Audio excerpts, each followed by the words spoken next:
Alhamdulillah wa kafa wa salatu wa salamu ala nabiyil Mustafa ya ibadallah wa hayyikum bi tahiyyatil islam wa assalamu alaykum wa rahmatullahi wa barakatuh. Frères dans la foi, les meilleures louanges sont incontestablement destinées à Allah, Allah l'unique sans fils, que la paix et la bénédiction d'Allah soient sur Muhammad, ainsi qu'à sa famille pieuse, ses valeureux compagnons et tous ceux qui le suivront jusqu'au jour de la rétribution. Adorateurs d'Allah, nous vivons les 10 premiers jours de Zulhijjah et c'est une ni'ma du tout miséricordieux. Des jours distingués par Allah exalté soit-il et son messager Muhammad sallallahu alayhi wa sallam. Mais en réalité, qu'est-ce qui fait la spécificité de ces jours et surtout quelles sont les œuvres indiquées? Mesdames, mademoiselles, messieurs, bienvenue sur ce plateau de vitrine de l'islam. Merci pour votre fidélité à l'endroit du Canal D international. Nous sommes toujours à Bafoussam, la cité capitale de la région de l'Ouest Cameroun. Nous sommes précisément au lycée technique de Bafoussam. Bienvenue donc sur ce plateau de vitrine de l'islam, votre rendez-vous hebdomadaire sur la chaîne leader. Rendez-vous à 3 articulations au cœur de la société, l'entretien mais aussi et surtout la psalmodie du Saint Al-Qur'an al-Karim. Écoutons et méditons la parole d'Allah exalté soit-il. أعوذ بالله السميع العليم من الشيطان الرجيم بسم الله الرحمن الرحيم والفجر وليال عشر والشفع والوتر والليل إذا يسر هل في ذلك قسم لذي حجر ألم تر كيف فعل ربك بعاد إرم ذات العماد التي لم يخلق مثلها في البلاد وثمود الذين جهبوا الصخر بالواد وفرعون ذي الأوتاد الذين طغوا في البلاد فأكثروا فيها الفساد فصب عليهم ربك صوت عذاب صدق الله العظيم. وجب الشكر علينا مدى لله الحمد لله ثم الحمد لله ربي اشرح لي صدري ويسر لي امري واحلل عقدة من لساني يفقهوا قولي. Mesdames, mademoiselles, messieurs, une fois de plus, bienvenue à Bafoussam, bienvenue précisément au lycée technique de Bafoussam. Nous sommes aujourd'hui en compagnie d'un cheikh, le frère Mohamed Salis qui est donc enseignant et prédicateur dans la ville de Bafoussam. Assalamu alaikum wa rahmatullahi wa barakatuh ya cheikh. Wa alaikum assalam wa rahmatullahi wa barakatuh. Merci Cheikh Mohamed Salis d'avoir accepté notre invitation. Qu'Allah vous récompense de la plus belle des manières. Avec vous donc, nous allons parler de la particularité des 10 premiers jours de Zulhijjah. Cheikh Mohamed Salis, qu'est-ce qui fait la particularité de ces jours? Est-ce qu'il y a des versets du Coran al-Karim et des hadiths du prophète Mohammed sallallahu alayhi wa sallam qui font de ces jours des jours spécifiques au cours de l'année? Alhamdulillahi Rabbil Alamin. والصلاة والسلام على أشرف الأنبياء والمرسلين نبينا محمد وعلى آله وصحبه أجمعين. Chers frères en islam, cher frère Mohammed, comme nous le savons, Allah subhanahu wa ta'ala, faisant partie de sa sagesse d'élever certaines de ses créatures sur les autres, Allah subhanahu wa ta'ala, comme il a fait des anges, il a élevé Jibril alayhi salam sur tous les anges, il a élevé le prophète Mohammed sallallahu alayhi wa sallam, il a fait de lui, c'est-à-dire son plus noble messager. Il a élevé aussi les lieux en faisant Makkah et Medina et Baytul Maqdis les lieux les plus sacrés. Allah subhanahu wa ta'ala a aussi choisi le mois de Ramadan parmi les mois. Cela se passe aussi avec des jours. Allah subhanahu wa ta'ala a décidé de privilégier et d'élever les 10 premiers jours du mois de Dhul-Hijjah au-dessus des autres jours. Et Allah subhanahu wa ta'ala a manifesté cela par plusieurs versets. Et parmi ces versets qui montrent que les 10 premiers jours du mois de Dhul-Hijjah sont des jours spéciaux, il y a Surat al-Fajr où Allah subhanahu wa ta'ala jure par ces premiers jours du mois de Dhul-Hijjah en disant Wal Fajr wa layalin ashr. Allah dit je jure par l'aube et par les 10 nuits. Ibn Kathir dit les dînes qu'Allah subhanahu wa ta'ala fait allusion ici, ce sont les 10 premiers jours du mois de Dhul-Hijjah. Et le prophète sallallahu alayhi wa sallam nous fait savoir que les 10 premiers jours du mois de Dhul-Hijjah sont les meilleurs jours de l'année, à travers le hadith de Jabir ibn Abdullah, lorsqu'il dit que le prophète sallallahu alayhi wa sallam dit clairement Afdalu ayyami dunya al-ashr, les meilleurs jours de l'année sont les 10 premiers jours du mois de Dhul-Hijjah. Et le prophète sallallahu alayhi wa sallam dit Ma min ayyamin al-amalu salihu fiha ahabbu ila Allahi min hadhihi al-ayyam. Il dit il n'y a pas de jours où les œuvres sont plus aimées d'Allah subhanahu wa ta'ala que les 10 premiers jours du mois de Dhul-Hijjah. Et les compagnons étant étonnés, ils ont dit Wal al-jihadu fi sabilillah, ô messager d'Allah, même le jihad dans le sentier d'Allah, même le combat dans le sentier d'Allah. Le messager d'Allah dit Wal al-jihadu fi sabilillah illa rajulun kharaja bi malihi wa nafsihi wa lam yarji minha bi shay. Excepté un homme qui sort, c'est-à-dire de sa maison, risquant de perdre ses biens et sa vie, et qui n'est revenu avec rien de tout cela. C'est-à-dire il a perdu ses biens, il a perdu sa vie pour la cause d'Allah subhanahu wa ta'ala. Il est le seul à pouvoir égaler celui qui s'accroche aux actes d'adoration pendant ces 10 premiers jours du mois de Dhul-Hijjah. Cheikh Salis, vous avez rappelé que les mois de Ramadan est le meilleur mois de l'année et que les 10 premiers jours de Dhul-Hijjah sont les meilleurs jours. Finalement, qu'est-ce qui est meilleur que quoi, Cheikh Saleh? Il n'est ignoré des personnes que les 10 derniers jours du mois de Ramadan sont les jours spéciaux dans la vie du musulman et au courant de l'année. Et c'est pour cela que les savants aussi ont un peu divergé sur la question entre les 10 premiers jours du mois de Dhul-Hijjah et les 10 derniers jours du mois de Ramadan, quels sont les plus meilleurs. Alors, il y a une partie des savants qui pensent que les 10 derniers jours du mois de Ramadan sont meilleurs. D'autres, par contre, pensent que c'est plutôt les 10 premiers jours du mois de Dhul-Hijjah. Mais Cheikh al-Islam Ibn Taymiyyah, rahimahullah, a dit une parole qui est confirmée par son élève Ibn Qayyim dans son célèbre livre Zadul Ma'ad, en disant que lorsqu'on tient compte de la nuit, alors c'est les 10 derniers jours du mois de Ramadan qui sont meilleurs. Mais si on tient compte du jour, alors c'est les 10 premiers jours du mois de Dhul-Hijjah qui sont meilleurs. Donc on ne peut pas dire que les 10 derniers jours du mois de Ramadan sont meilleurs ou les 10 premiers jours du mois de Dhul-Hijjah sont meilleurs. Ça dépend du temps. Si c'est la nuit, ce sont les 10 derniers jours du mois de Ramadan, puisque c'est pendant ces nuits qu'on a Laylatul Qadri. Et si on tient compte du jour, ce sont les 10 premiers jours du mois de Dhul-Hijjah. C'est parce que c'est pendant le jour qu'il y a le jour de Arafah. Les 10 premiers jours de Dhul-Hijjah sont donc des jours de choix au cours de l'année. Frère Mohamed, quelles sont donc les activités qui sont indiquées pendant cette période? Non, frère Mohamed, comme nous le savons, le grand érudit Al-Asqalani, il nous fait comprendre clairement qu'il est difficile de trouver un certain nombre de jours où tous les principaux actes d'adoration se regroupent comme dans ces 10 premiers jours du mois de Dhul-Hijjah. Parce que c'est lors de ces jours que vous allez voir, c'est-à-dire que se regroupe la prière, le jeûne, l'aumône et le hajj. Et il est difficile de trouver un autre jour ou bien un moment, c'est-à-dire où ces actes se regroupent. Mais le messager d'Allah, paix et bénédiction d'Allah, celui n'a pas spécifié un certain nombre d'actes. Il a seulement dit Ma min ayyamin al-amalu salihu fiha ahabbu ila Allah. Toute œuvre qui est bonne est agréée et plus aimée par Allah subhanahu wa ta'ala lors de ces 10 premiers jours du mois de Dhul-Hijjah. Mais il y a aussi des œuvres qui sont un peu particulières, comme le askar, le fait de faire beaucoup de dhikr, parce qu'Allah subhanahu wa ta'ala dit wa yaskuru smallahi fi ayyamin ma'lumat, qu'il évoque le nom d'Allah subhanahu wa ta'ala au jour fixé. Abdullah ibn Abbas dit al-ayyamul ma'lumat ayyamul ashr. Les jours fixés là, ce sont les 10 premiers jours du mois de Dhul-Hijjah. Il y a aussi le jeûne.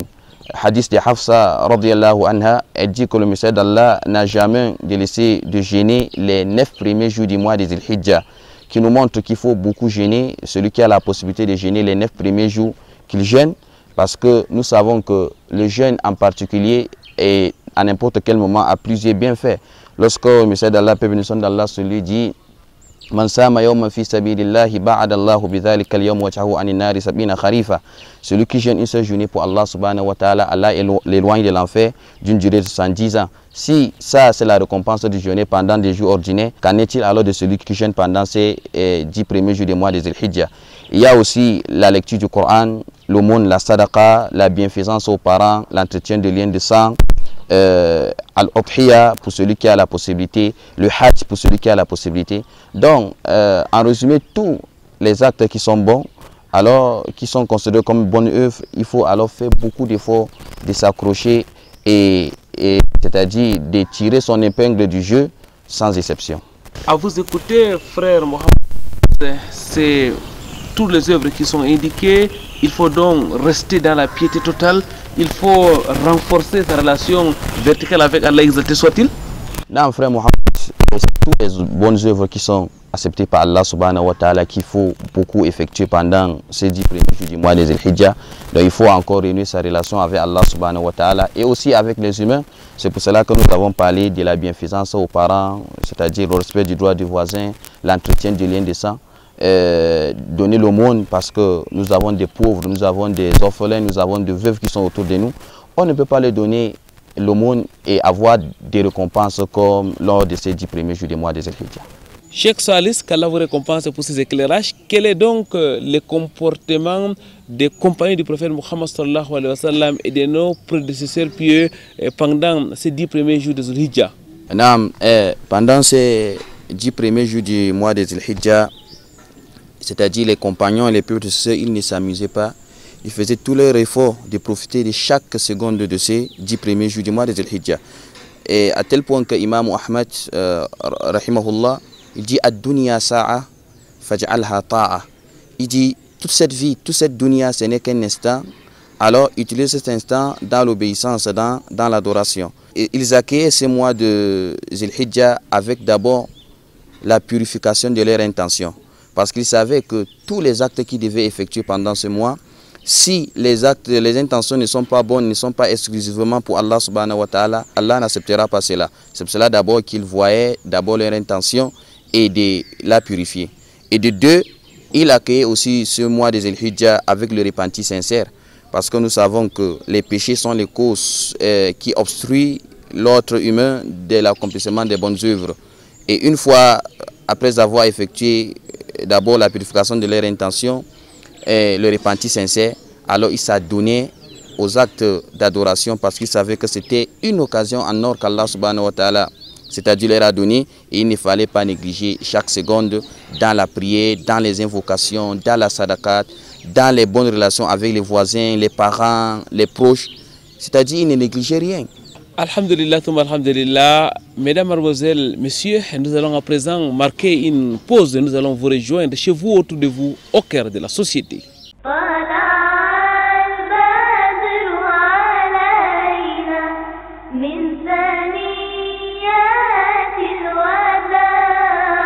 « 737, c'est le nombre de personnes ayant bénéficié de la campagne de circoncision au Centre médical islamique de l'Union. C'est dans le cadre d'une opération tenue du 19 au 21 juillet 2018 par l'Association pour l'éducation et le développement Ased Al-Bayan et la New Muslim Center for Charity. Ceci en partenariat avec les médecins d'une ONG turque. Cette opération gratuite pour les musulmans et les non-musulmans s'inscrit dans les prescriptions islamiques. Les enfants est une sunna majeure du prophète sallallahu alayhi wa sallam ou la sunna de tous les prophètes, comme ça a été rapporté dans l'hadith de Bukhari et Muslim, d'où le prophète dit Al-Khamsu min al-Fitra. Ces choses font partie de la sunna, de la tradition de tous les prophètes. Et le prophète a dit Al-Khitanu, circoncier l'enfant fait partie de la sunna. Et comme le dit aussi Bin Bas, il a dit Shi'arul Muslim, c'est le symbole du musulman. Donc on reconnaît le musulman aussi lorsqu'il est circoncié. Voilà pourquoi cette sunna, on veut la revivre encore pour accompagner tous les enfants, les orphelins et autres. Donc voilà la raison. Donc c'est une sunna qu'on est en train de la revivre. Moi je fais partie de Al-Bayan et on est là juste pour enregistrer les enfants et les faire passer là-bas pour les faire circoncier. Bon, tout se passe bien, alhamdulillah. Le premier jour, on a enregistré plus de 140. Deuxième jour, 180. Et aujourd'hui, alhamdulillah, on est dans 150. There are many people who needs circumcision in sterile conditions. So, we, as a charity organization, we hold in many different countries circumcision organizations. In this organization is a part of it. You know, there are many spreading diseases in African countries, and circumcision is a very effective tool to prevent that kind of disease. Une véritable organisation est mise sur pied avec la mobilisation des médecins, des infirmiers et autres personnels du Centre médical islamique de l'Union de Douala. On a été contacté par un imam Zakaria Ndouti, qui est le président d'une association ACED. Il nous a dit, écoutez, je suis en partenariat avec une ONG turque qui aimerait offrir des prestations gratuites, c'est-à-dire quoi? La circoncision gratuite aux enfants et beaucoup plus aux orphelins et d'autres qui peuvent être là. Nous avons dit, comme c'est un acte de charité, on va aussi se mettre dans le bateau pour essayer de profiter des barakas. Et c'est pour ça que nous avons servi de logistique. Et nous avons mis certains de nos personnels dans l'équipe.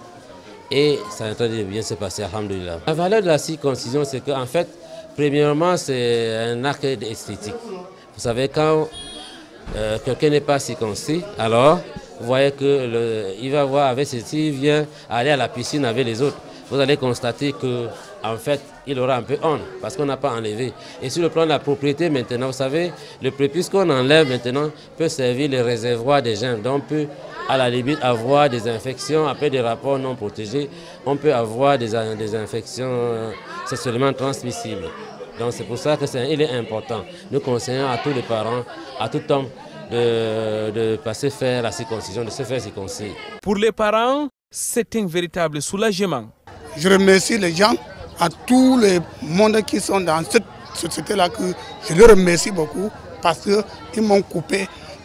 Ils m'ont coupé le cou, il est coupé la corde au niveau de mon cou parce que je ne savais pas comment je devais faire à cette ligne-là. Cette grande campagne de circoncision s'est poursuivie à Yaoundé le dimanche 22 juillet 2018. Qu'Allah récompense ses efforts. Amin.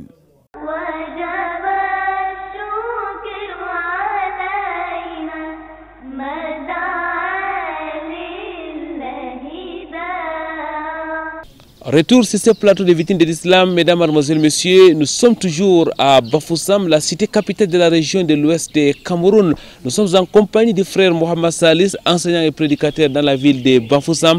Avec lui, nous continuons donc de parler de la particularité des 10 premiers jours des Zulhijja. Frère Mohamed Salis, vous avez relevé des hadiths, des versets du Coran qui font de ces jours des jours particuliers au cours de l'année. Mais parmi ces jours, n'y a-t-il pas les tops des tops?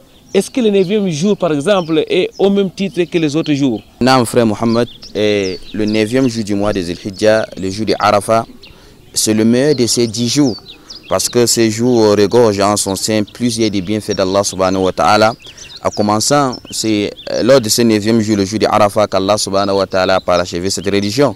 C'est le jour même qu'Allah subhanahu wa ta'ala fait descendre le verset où il dit « Al-yawma akmaltu lakum dinakum wa atmamtu alaykum ni'mati wa raditu lakum al-islam dina » Aujourd'hui, j'ai parachevé pour vous votre religion et j'ai accompli sur vous mes bienfaits et j'ai agréé l'islam comme religion pour vous. Et Ibn Kathir dit ça, c'est le plus grand bienfait d'Allah subhanahu wa ta'ala sur la communauté en parachevant cette religion de telle sorte qu'ils n'ont besoin d'aucune civilisation pour leur existence sur cette vie terrestre et dans l'au-delà.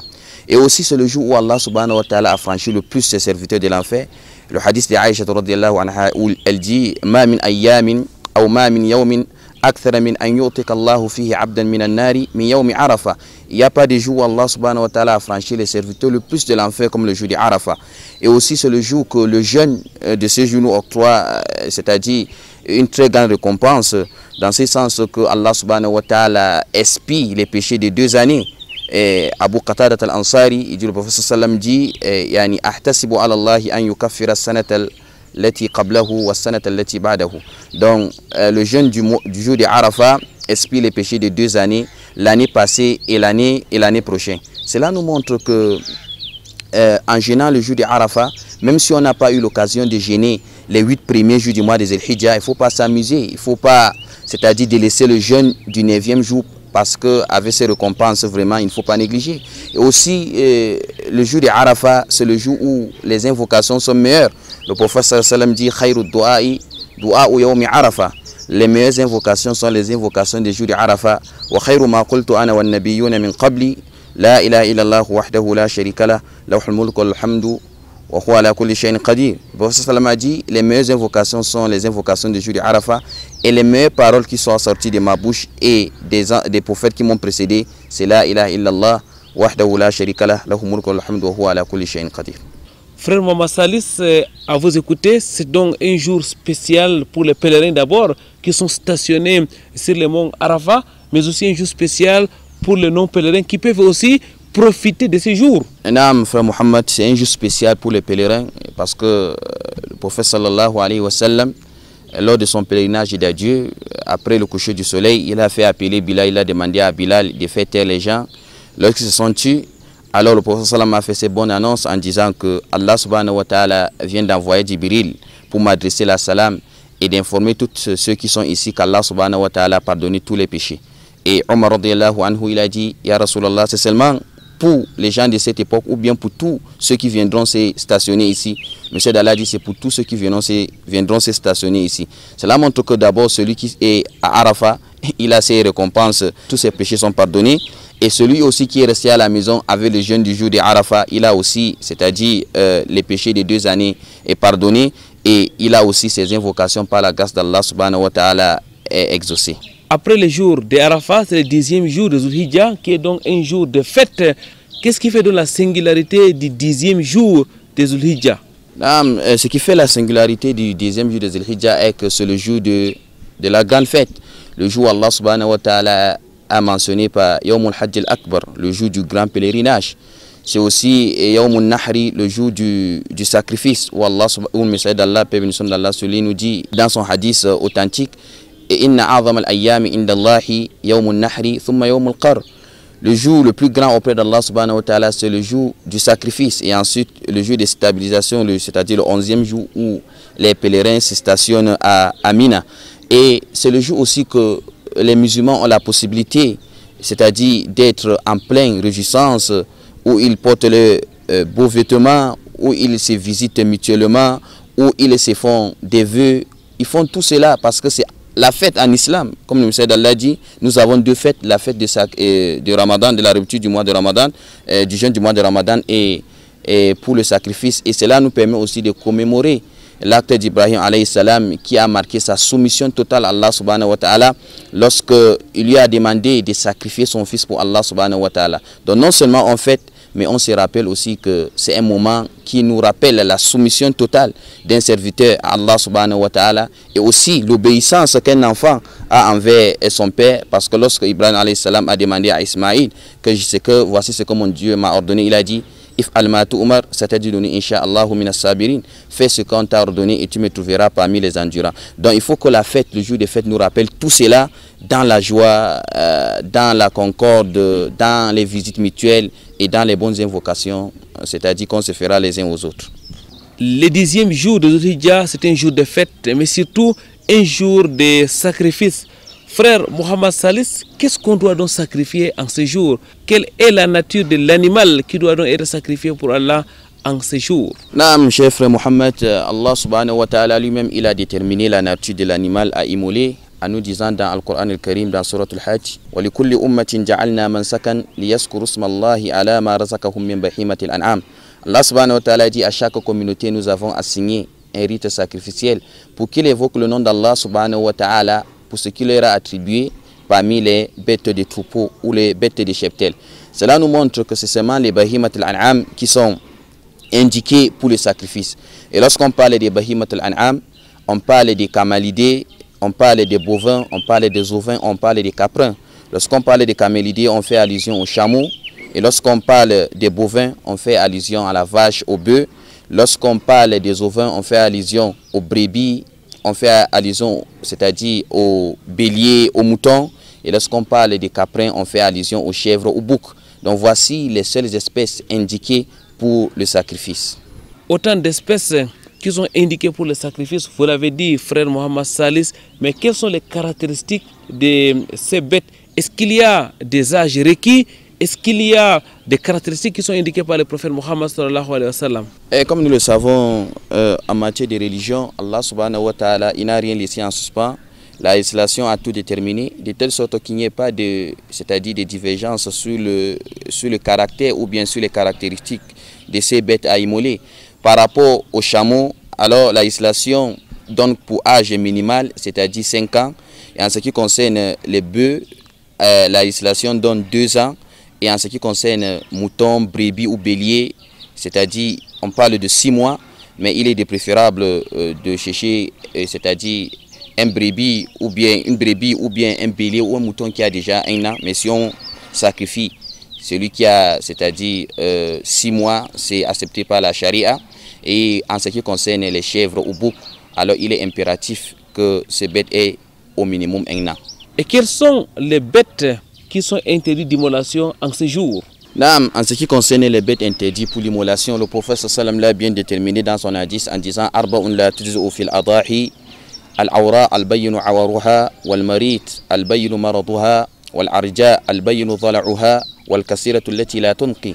Le prophète sallam a dit la bête bogne dont le caractère bogne est apparent et évident est interdit pour l'immolation, c'est-à-dire lorsqu'on immole, l'immolation n'est pas valable, et ainsi que la bête malade, c'est-à-dire qui est visiblement malade, c'est-à-dire la maladie est évidente, et aussi la bête qui boite d'une manière apparente, et il y a aussi la bête excessivement maigre, c'est-à-dire qui n'a pas de moelle.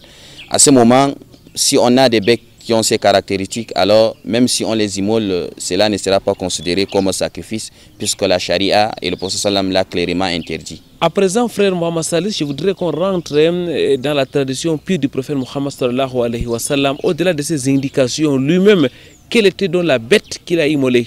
Ce qui concerne la bête que le prophète sallallahu alayhi wa sallam a immolée, M. d'Allah, il a immolé 2 béliers. C'est pour cela que Imam Malik il dit la bête la plus indiquée pour l'immolation, pour le sacrifice, c'est le bélier, c'est-à-dire le mouton, puisque c'est ça que le prophète sallam a utilisé. Il dit, lorsqu'on parle de sacrifice, ce n'est pas la quantité qui est plus importante, mais la qualité. Alors que pour les pèlerins, en ce qui concerne Al-Hadi, c'est plutôt la quantité. Donc pour ceux qui sont au pèlerinage, celui qui fait Al-Hadi avec le chameau a plus de récompense que celui qui utilise le bœuf ou bien celui qui utilise le mouton.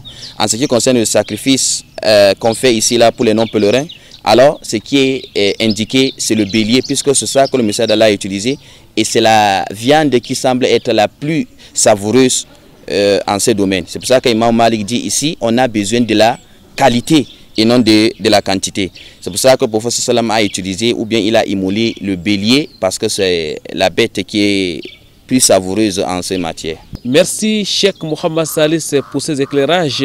Frères dans la foi, nous allons une fois de plus marquer une autre pause. Nous allons vous rejoindre chez vous ou autour de vous, au cœur de la société.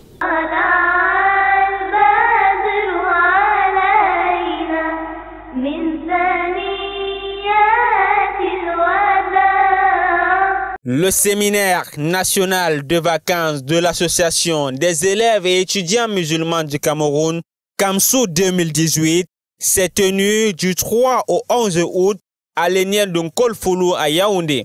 Cette 20e édition est marquée par le bilan de l'association, au-delà des activités habituelles consacrées aux conférences, tables rondes, prêches, travaux en atelier et autres animations licites. Pour les participants, les objectifs du séminaire ont été atteints. Les activités se sont déroulées dans de bonnes conditions. Les cours prévus ont été effectivement dispensés. Les travaux en atelier ont eu lieu, de même que les travaux en commission, qui constituent en fait le congrès. Donc le congrès se déroule dans de très bonnes conditions. Nous avons eu assisté à des conférences sur des thèmes très importants. Et avec des panélistes aussi de qualité, nous avons eu, alhamdulillah, la présence de 4 anciens présidents de la Kamsou sur le plateau pour le bilan de la Kamsou à 20 ans d'âge. Donc, et en dehors de ça, tout le reste des activités se déroulent très bien. Les activités culturelles nous permettent d'animer un peu en soirée pour permettre aux séminaristes de bien assimiler les leçons apprises. Et les évaluations, certainement, sanctionnent les enseignements reçus. Et petit à petit, on peut dire que tout s'est bien construit et tout s'est bien déroulé jusque-là. Le bilan qu'on peut vraiment donner par rapport à cette 20e édition du séminaire Kamsou et aussi le 10e congrès de l'association des jeunes et des étudiants musulmans au Cameroun, On peut dire que d'abord, nous avions eu, mis à part les cours et aussi les travaux en atelier, en commission, ce qui m'intéresse beaucoup plus, c'est les conférences. Nous avons la toute première conférence qui avait pour thème « Jeunesse musulmane, un rôle et enjeu ». Et l'autre conférence, c'est beaucoup plus sur jeunesse musulmane ou bien la jeunesse musulmane où on nous mettait en garde comment est-ce que le jeune musulman doit vivre pacifiquement avec son entourage. Que ce soit le jeune musulman avec les musulmans et le jeune musulman beaucoup plus étudiant avec les musulmans et les non-musulmans eux-mêmes.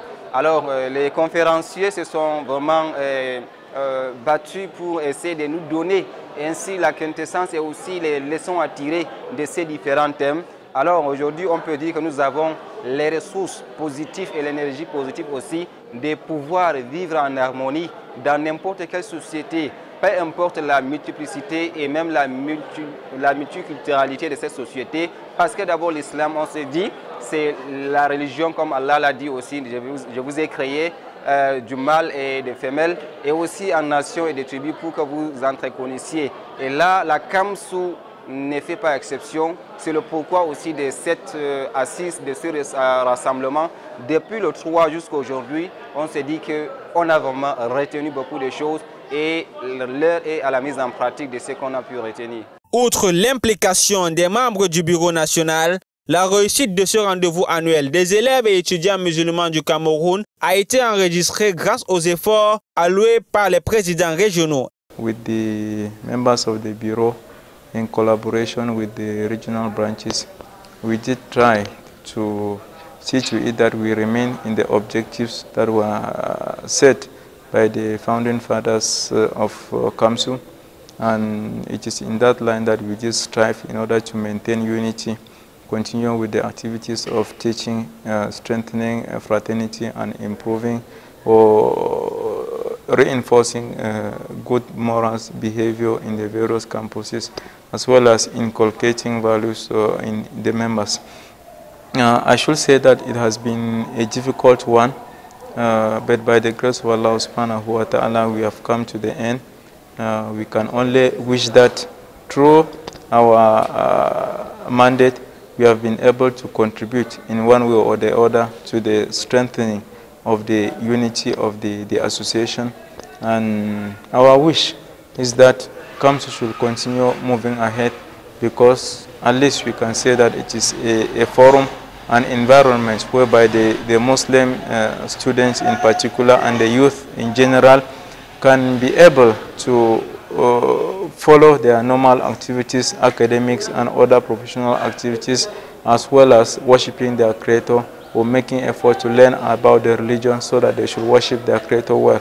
So I can only wish Kamsou better days ahead, while urging on the members to keep on being united and each and everyone at his or her level to make sacrifices. La présence de la gente féminine a donné une coloration particulière aux différentes activités. Les activités féminines cette année sont intitulées Women Only. Women Only qui signifie femmes seules. Pas seulement parce que les femmes doivent faire les activités seules, mais nous avons remarqué que les femmes ont des activités spécifiques qui parfois n'intéressent pas tellement les hommes. Et nous avons donc dit qu'il fallait que nous fassions nos activités ensemble, nous réfléchissons sur les problèmes de la femme en général et de la fille.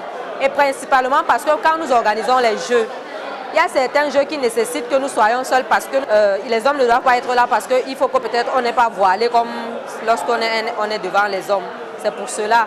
Et aussi parce que nous voulons mettre certaines sœurs qui ne sont pas habituées à faire le concours du Coran en public à se sentir à l'aise, parce que s'il y a des hommes, elles vont se sentir un peu stressées. Ça s'est très bien passé, alhamdoulilah. Les sœurs ont appris beaucoup. C'est vrai qu'il y a eu un tout petit peu de désordre, mais c'est comme on est entre les hommes, ça arrive toujours. Elles ont beaucoup apprécié. On a fait 2 séances de Women Only où on a fait des causeries éducatives sur le thème femmes musulmanes du XXIe siècle, dynamique, autonome et soumise. Et on a fait une causerie sur la santé de la femme et aujourd'hui. sur la deuxième tranche de Women Only, on a organisé des activités autour de la lecture du Coran et quelques jeux pour le divertissement. Les sœurs ont beaucoup apprécié parce que l'ambiance est très bonne. L'ambiance est bonne, ça remplit vraiment le rôle de créer de la sociabilité entre les différents membres de la CAMSO des différents horizons. Et c'était assez intéressant. On a hâte que l'année prochaine, ça recommence. Alhamdulillah, since we entered the camp here for our seminar, the national seminar organized every year, it really impressed, really, because this is a special one, a special commission, a special seminar. Why? Because it's the 20th year of the CAMSO Cameroon. And I'm sure in the next future, inshallah, we'll have CAMSO International. So we pray for that.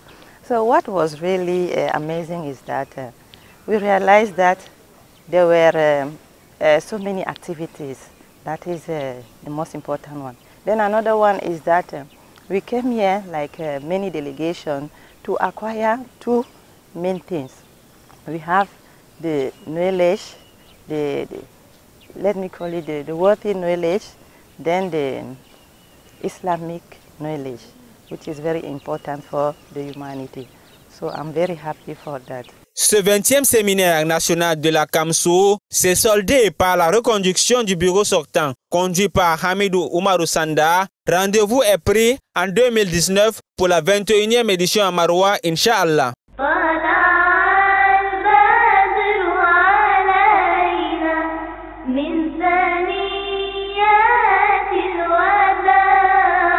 Cette année, nous sommes constitués par pratiquement 17 délégués qui représentent valablement la CAMSO Douala.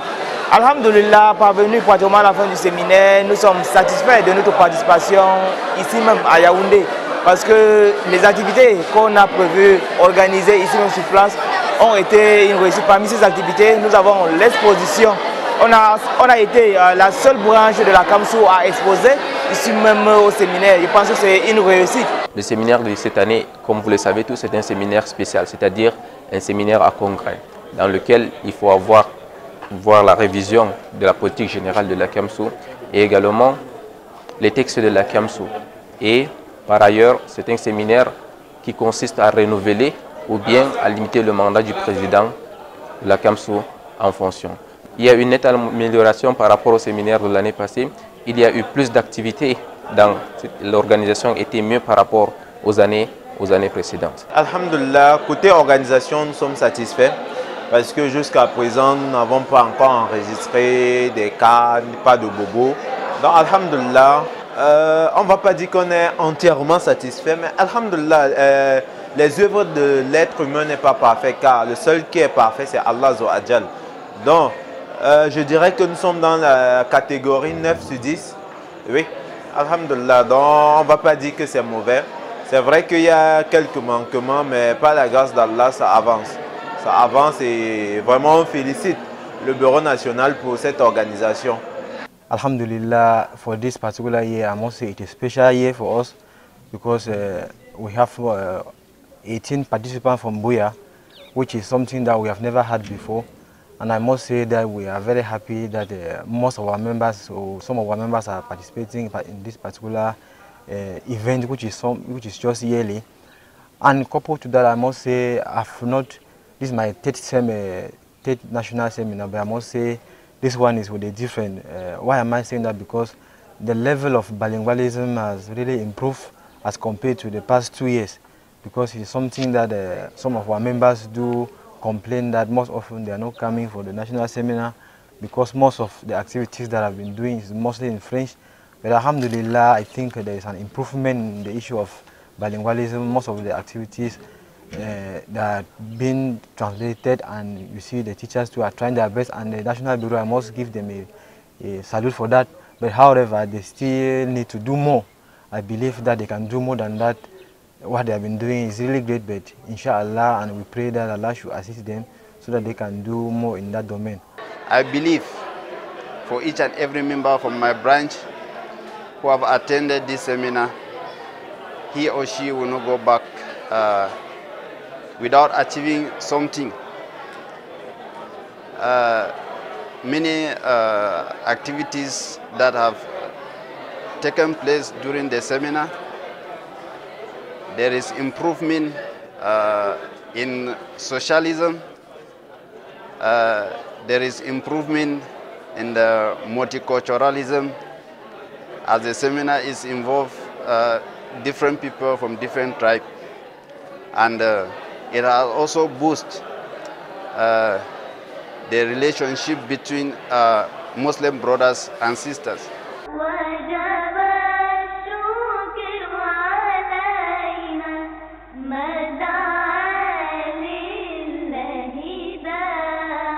Pureté, gloire à Allah, les maîtres des cieux et de la terre. Allah qui a fait des 10 premiers jours de Zulhijjah les meilleurs jours de l'année. Frère Mohamed Salis, nous continuons à explorer ces 10 premiers jours de Zulhijjah.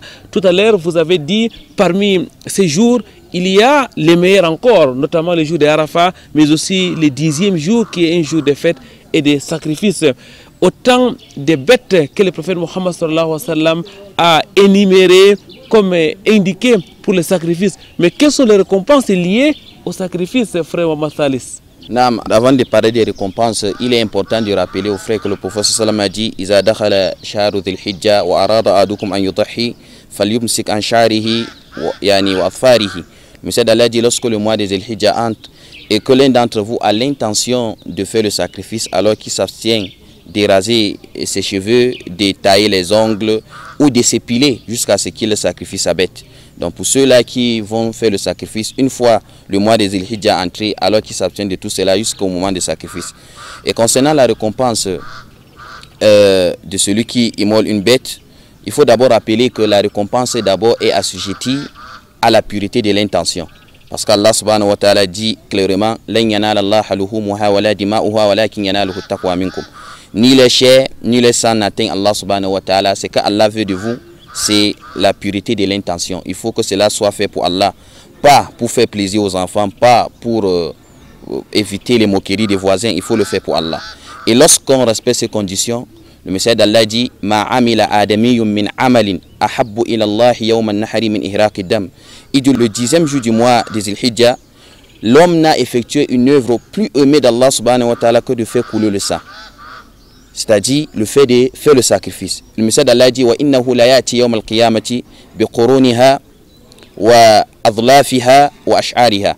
Il dit la bête immolée viendra le jour de la résurrection avec ses cornes, avec ses poils et avec ses sabots, avec toutes ces choses-là. Et le message d'Allah dit Wa inna ad-dama la yaqa'u min Allahi bi makanin qabla an yaqa'a ala al-ard.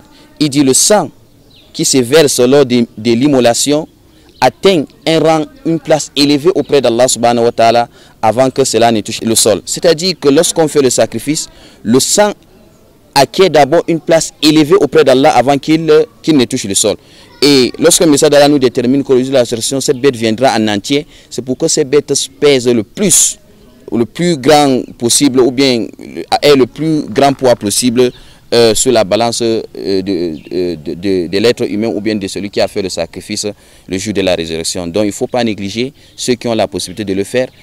Le poids aussi que le poids de l'animal est gros, aussi votre récompense sera aussi en grande quantité. Mais il faut d'abord comprendre que le poids de l'intention est la chose qu'Allah regarde avant de voir le poids de la bête en question. Parmi les millions de musulmans qu'il y a dans le monde, beaucoup sont pauvres, beaucoup n'ont pas la possibilité de s'offrir une bête à sacrifier. Frère Salis, quelle est donc leur situation? Doivent-ils s'endetter? Nous devons comprendre une chose. Allah subhanahu wa ta'ala n'impose pas une âme une charge supérieure à sa capacité. La yukallifullahu nafsan illa wus'aha. Donc le sacrifice est pour celui qu'Allah subhanahu wa ta'ala a donné les moyens. Pour celui qui n'a pas les moyens, au lieu d'aller s'endetter et après avoir des problèmes avec les gens, alors qu'il pouvait s'en passer de cela, vraiment c'est pas indiqué et le musulman n'est pas conseillé à faire cela.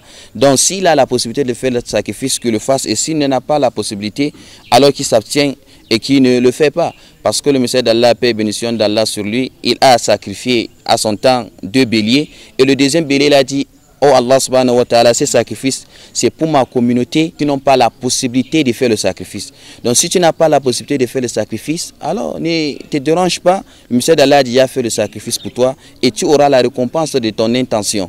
Qu'Allah subhanahu wa ta'ala nous facilite. Qu'Allah nous facilite, amin, thumma amin. Quelle miséricorde de la part d'Allah exalté soit-il, qui permet aussi à ceux-là qui n'ont pas pu sacrifier d'être dans la fête, d'avoir les récompenses indiquées, comme l'a souligné le prophète Mohammed sallallahu alayhi wa sallam. Frère Mohammed Thalis, nous acheminons vers la fin de cette émission, mais il serait important pour nous quand même de parler de notre sujet à titre spécial. Il faut rappeler que vous êtes les représentants du programme d'encadrement des orphelins qui a été mis sur pied par les frères Cheikh Zakaria Ndouti. Vous êtes notamment les représentants de ce programme dans la région de l'ouest de Cameroun.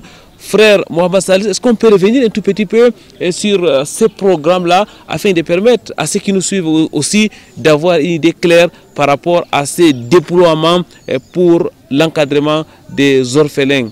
En ce qui concerne le programme initié par Cheikh Zakaria Ndouti, la population de Bafoussam, en particulier la communauté musulmane, s'est adhérée.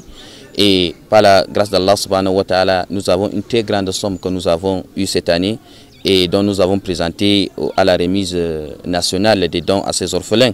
Et nous avons dans notre ville eu la chance d'avoir 6 orphelins qui ont été pris en charge par le programme, c'est-à-dire leur nutrition, leur santé et aussi leur éducation. Et nous profitons de cette occasion aussi pour appeler toute la communauté de s'adhérer, parce que nous ne pouvons pas avoir une occasion en or, c'est-à-dire d'aider leurs orphelins, et nous restons derrière. Nous savons que le prophète sallam a dit Ana wa kafirul yatim fil jannati kahatayn. Il a fait signe de ses 2 doigts en disant que moi et celui qui s'occupe de l'orphelin, nous serons comme ça au paradis. Donc celui qui aide l'orphelin, il aura beaucoup de récompenses, et c'est une garantie pour lui aussi. Une fois après sa mort, Allah subhanahu wa ta'ala s'occupera de ses enfants. Allah subhanahu wa ta'ala dit وَلْيَخْشَ الَّذِينَ لَوْ تَرَكُوا مِنْ خَلْفِهِمْ ذُرِّيَّةً ضِعَافًا خَافُوا عَلَيْهِمْ فَلْيَتَّقُوا اللَّهَ وَلْيَقُولُوا قَوْلًا سَدِيدًا. Allah subhanahu wa ta'ala dit ceux-là qui s'inquiéteraient de l'avenir de leurs enfants après leur mort, alors qu'eux aussi s'engagent à aider les orphelins, à craindre Allah subhanahu wa ta'ala par rapport aux orphelins, et aussi à parler avec justesse en ce qui concerne les orphelins. Donc il ne faut pas négliger ce programme, et nous appelons tous ceux-là qui n'ont pas été informés et ceux-là qui sont encore derrière, vraiment de venir s'adhérer à ce programme. C'est une route, Inch'Allah, qui mènera vers le paradis. Qu'Allah vous récompense, Cheikh Mohammed Salis, et qui récompense aussi tous les acteurs qui se déploient au quotidien pour l'encadrement de ces orphelins. Nous rappelons que le programme initié par Cheikh Zakaria Ndouti est un programme sûr.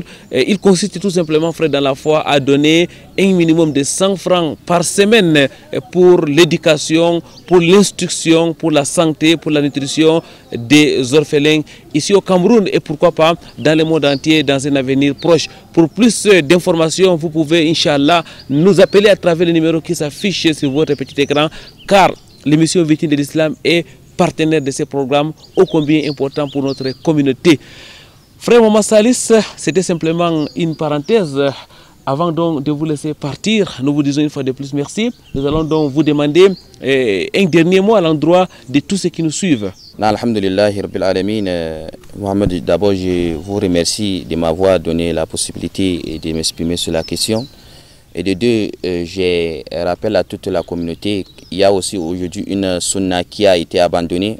Le fait de beaucoup se rappeler d'Allah subhanahu wa ta'ala, et pendant ces 10 premiers jours du mois des Zil-Hijjah, Allahu Akbar, Allahu Akbar, Allahu Akbar, La ilaha illallah, Wallahu Akbar, Walillahi alhamd. Puisqu'il y a deux sortes de takbir, il y a takbirul mutlaq, il y a takbirul muqayyad. En ce qui concerne le takbirul mutlaq, c'est dès l'entrée du mois des Zil-Hijjah, nous allons faire le rappel d'Allah, faire ces takbir-là à n'importe quel moment et partout où nous nous trouvons. Nous allons faire ces askar. Et en ce qui concerne le takbirul al-muqayyad, cela commence après la prière du souk du jour de Arafat jusqu'au dernier jour des Ayyam al-Tashriq, les 3 jours qui suivent le jour de la fête, après la prière des As. Donc il ne faut pas abandonner cela partout. Il faut aussi rappeler aux uns et aux autres, puisque Abu Huraira et Ibn Omar partaient au marché et faisaient ces takbir-là pour rappeler que nous sommes dans les Ayyam al-Ma'lumat, qui sont les jours pour beaucoup se rappeler d'Allah subhanahu wa ta'ala.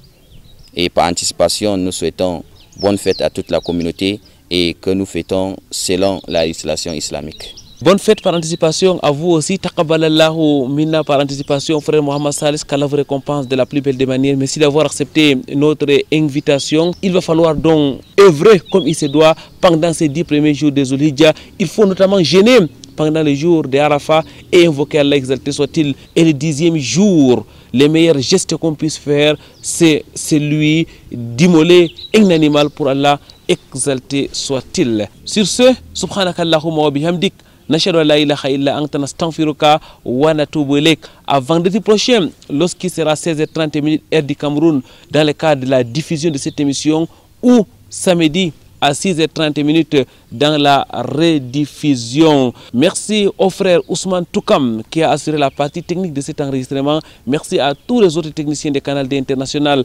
Subhanakallahumma wa bihamdik, nashhadu an la ilaha illa anta nastaghfiruka wa natubu ilayk. Wassalamu alaikum wa rahmatullahi wa barakatuh.